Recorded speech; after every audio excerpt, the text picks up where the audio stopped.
So, honest, it's yeah. why I do it. This is, a lot of people will create music to be on the stage. A lot of people will create music for the appeal that it gives them. But for me, it's really about creating these moments where we can connect to other people. And I want to maximize those opportunities. Most definitely. So, just give us a little quick, your highlight of being in Suicide Queen and Vasalis. Am I getting that right? Yeah. Okay. I know you did the music video shoot at Soundwave for the black death metal band. Female fronted singer, right? Correct? We have two singers. Okay. The main songwriter, Valera, she plays guitar and sings. And then we also have Joel Ferry, who is an incredible talent. He has so much range. He can do pretty much any metal style of vocals and clean vocals. Wow. And drummer Nick, incredible talent as well. Just very stacked lineup, in my opinion. I'm very honored to be playing with them. And they're all very nice people, too. Suicide Queen. Well, what's the name of the video that was shot at Soundwave? Is there a song title? So the people can look for that. We released the video for Flesh Throne, so go check out Flesh Throne. Yes, and okay. We also have another one that's coming up, and I don't want to say anything because I don't think it's been announced yet. Is the album on Spotify? People can get that or somewhere. Yes. Okay, yeah, and check for one of the leaders in the band at a horror convention near you because that's where I met her at, and horror movies and dark music has always gone hand in hand. Skinny Puppy to Alice Cooper. So anyway, Ron, on to Suicide Queen. Highlights of the shows that actually took you to Germany, if I'm correct, right? Yeah, we got to play. That's amazing, man. I mean, at being your friend, I'm so proud that you not only crossed state lines, but you actually went to another freaking country. That's awesome. I'd like to sit here and tell you that it was all expenses paid, and that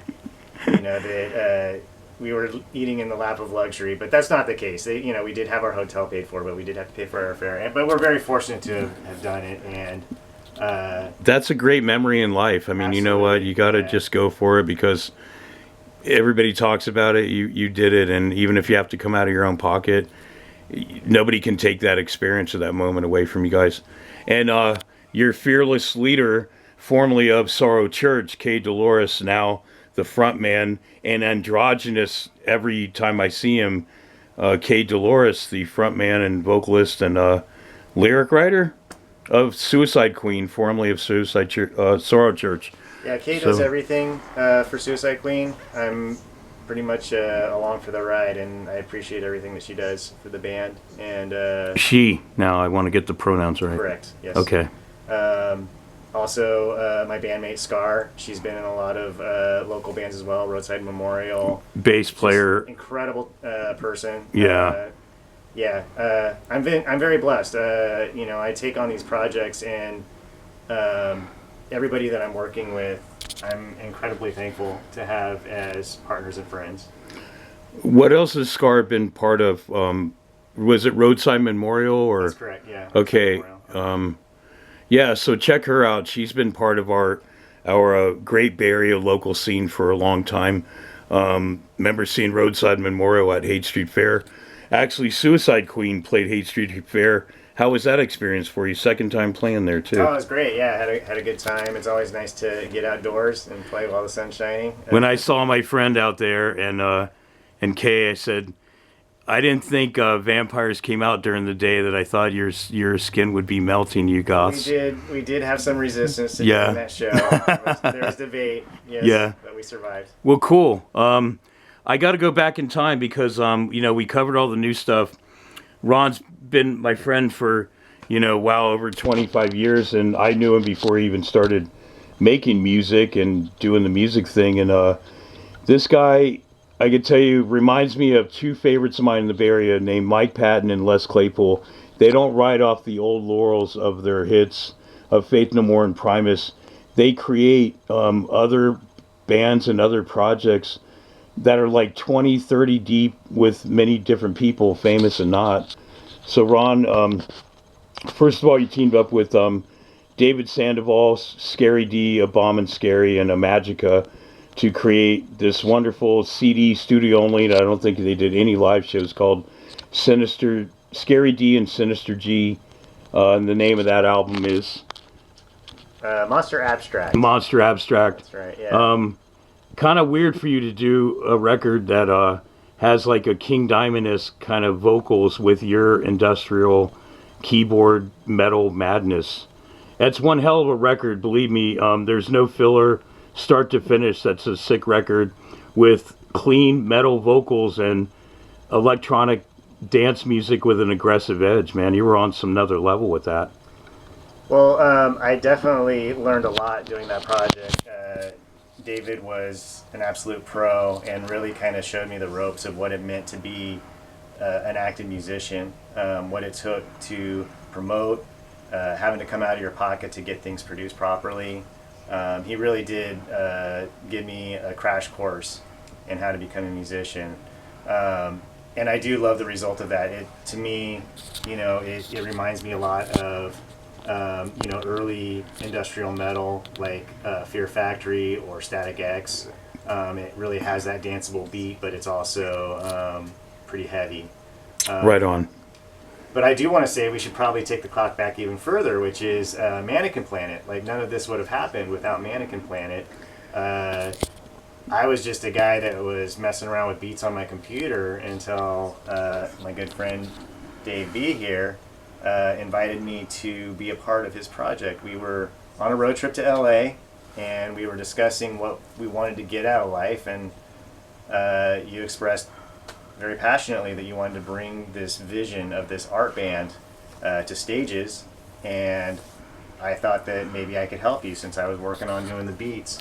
And that was the origins of me getting started in music. And from there, you connected me with Scary D, and the rest is history. And we were doing shows with Sorrow Church. That's how we met Kay. We met the guy from Orphans of Aliens, another guy in a band called Claymation Horror Show.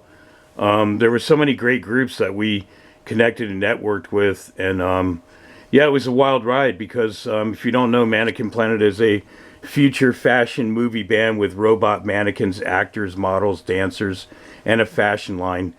And it's definitely like Pee-wee's Playhouse meets the circus. And Ron is the soundtrack and also wrote lyrics for an album called Insane Experiments.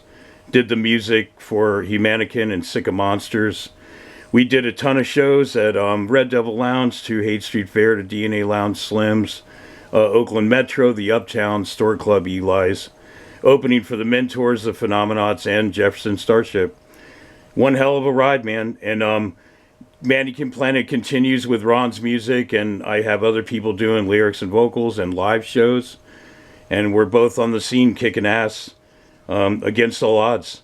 And I want to say, too, out of all your other projects, I mean, this guy, he has Noctronics, Horrorborn.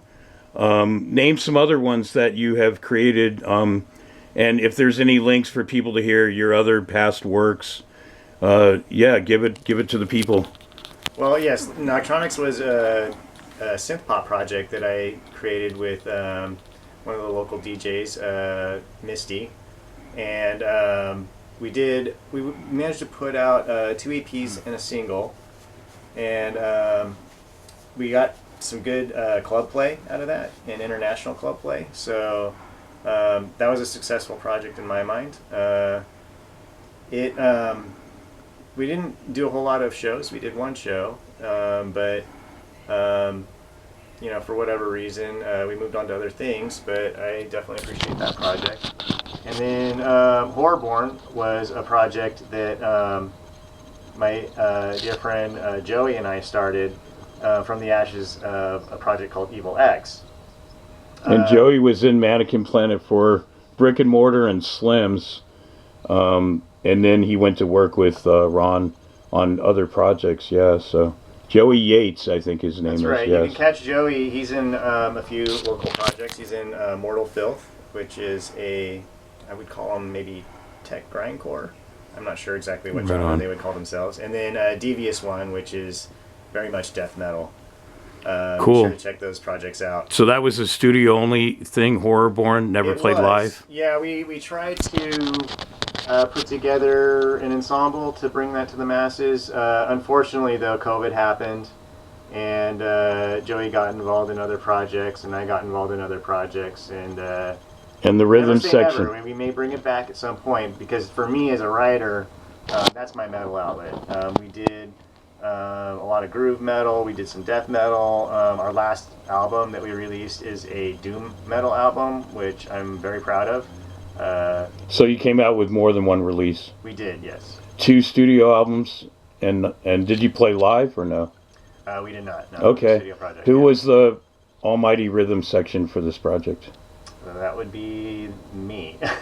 Was it Sean on drums and somebody on bass or For no? Horrorborn, no. Okay. That was all me. So, All right. Yeah. Ron did the keyboards, the bass, the drums, and the guitar. That's correct. But Joey wrote the lyrics and sang. That's right. Man, you guys are a talented combo. So give us yet another brick that you have built in your composing career, my friend. What's the other one? I know you got 5 more Yeah, at more? least. Oh my goodness. Yeah, you're taxing my brain. It's worth it, I didn't know man. this is going to be a quiz on my entire musical journey. It has to be. The world has to know that you're talented, dude. If I'm forgetting any of my past projects, to any of my former collaborators, I am sorry if I forget them. Evil X was one of them that turned into something else, right? It became Horrorborn. Horrorborn, yes. Okay. So Evil X is when Ron exited Mannequin Planet, and he formed Evil X with members of Mannequin Planet. I want to say the drummer Sean and Dave Henning, right? That's right. And bass player, not Paul Chris, somebody else. But anyway, the girls, Suzel and Pearlie. So you did a few shows. I went to one in San Jose, and you did some Well, of the actually, stuff we there. only did one show. And, Okay. You know, the ladies did not show up. It was a little. I got one on video where I think the girls did play. But anyway, so that was a short-lived project. Yeah, short-lived project. A couple other ones I'm missing, or we can just wrap it up? Yeah, we can wrap it up. All right. I'm just proud of you, man. I mean, I'm more happy for him than he is about these, because I want to remember, and I'll probably after this interview and go, oh, those were the 2 that I could have brought up. But Ron, it was a pleasure. Thank you for taking out the time to do this with your host, David Barrett, on Entertainment Getaway TV on YouTube. We cover, like I said, pop culture, sci-fi horror conventions, wrestlers, actors, musicians, local, national, worldwide. We just try to get the word out there and really put some light and focus on artists, as Ron Graves and Tom Gears, whose studio this is, to say these guys should really be known more, and people should be exposed to their art. So thank you, Ron, and we will see you on stage sometime soon.